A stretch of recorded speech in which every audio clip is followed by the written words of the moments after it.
BigCountryPreps.com. I'm Evan Wren, and this is the Countdown to Two-A-Days series, our daily look at an area football team and the key questions we'll be asking about that team on our August 16th preseason preview here at Big Country Preps. I'm with my partner, Dan Youngblood, via Zoom, and tonight, Dan, we're talking about the Big Spring Steers. Yeah, and this is a Big Spring team that has a good group back from last year's 6-6 team. 17 of their 25 lettermen return, including 9 offensive and 6 defensive starters. So a good foundation to build from. They're going to be trying to, get in that upper echelon of the district. Last year, they finished 4th, had kind of a little bit of a disappointing finish to the regular season, but were able to get a playoff win. So this year, they're going to be trying to take a step forward and challenge for a district championship. Coach McWilliams has done a good job of getting that program to a consistent playoff level. Now they're going to try to take the step forward here in year 6. Right before we get going, we want to remind you, folks on YouTube, to please hit the subscribe button. And then after that, hit that little bell to get notifications each and every time that we have a new podcast here at Big Country Preps. It'll be a great way for you to keep track of our Countdown to Two-A-Days series, which will be following a chronicling a different team every single day up until Two-A-Days, but also when our Wednesday night podcasts start during the course of the season, you'll get a notification about that as well. So hit that subscribe button and follow us along throughout the school year. Won't you please? With that, let's go ahead and jump in. Let's talk about this Big Spring team. This is a team that, like I said, has 9 offensive starters back from last year's team. Really moved the ball well. I mean, they had and Gavin Padron at quarterback threw for over 3,000 yards. They had a 1,000-yard receiver. They almost had a 1,000-yard rusher.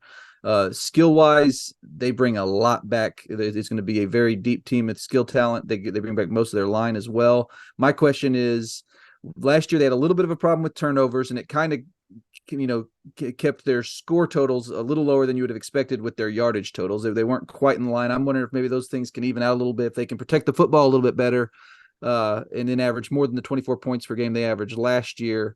I think they had that opportunity with this skill group. So I'm just interested to see how big a step forward these guys will make. One question I would have for Big Spring, they're going to score more points this year. I don't think there's any question about that. They're going to put more points on the board. But the big question I would have with 6 defensive starters back, how much can they improve over last year where they gave up 28 points a game? That's a number that the Big Spring staff wants to improve on. You don't want to give up 28 points per game.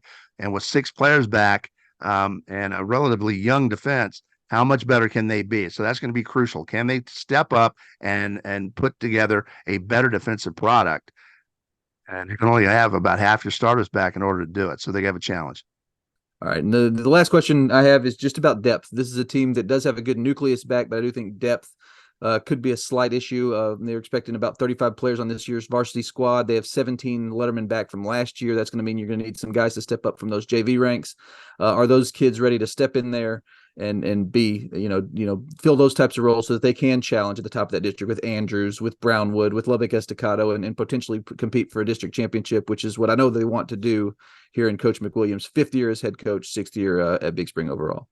All right, let's take a quick look at the schedule for Big Spring this year. Non-district portion, August 25th at Pampa, August 31st at Lubbock, September 8th at Monaghan, September 15th at home. Their first home date, not until September 15th or against Sweetwater. Then September 22nd, yet another road date at Snyder. And then they finish off non-district with Seminole, September 29th. A really good non-district schedule with an opportunity to get some wins and build some momentum, leads them into district where they will play a big one right off the bat. October 6th at home against Brownwood. Going to be a huge game in that district race. They will then have their open date on the 13th of October, followed by a road date at San Angelo Lakeview on the 19th. A must win if they hope to make the playoffs in their 5-team district. And then on October 27th, they host Lubbock Estacado before wrapping up league play in a rivalry game at Andrews. So just a 5-team district, not a whole lot of margin for error, but if they're wanting to compete at the top of that district, there's going to be some big matchups there that should be fun. And with that, August 16th, don't forget our preseason football preview, the most comprehensive look at big country football of any media source in Texas. Don't forget to sign up August 16th.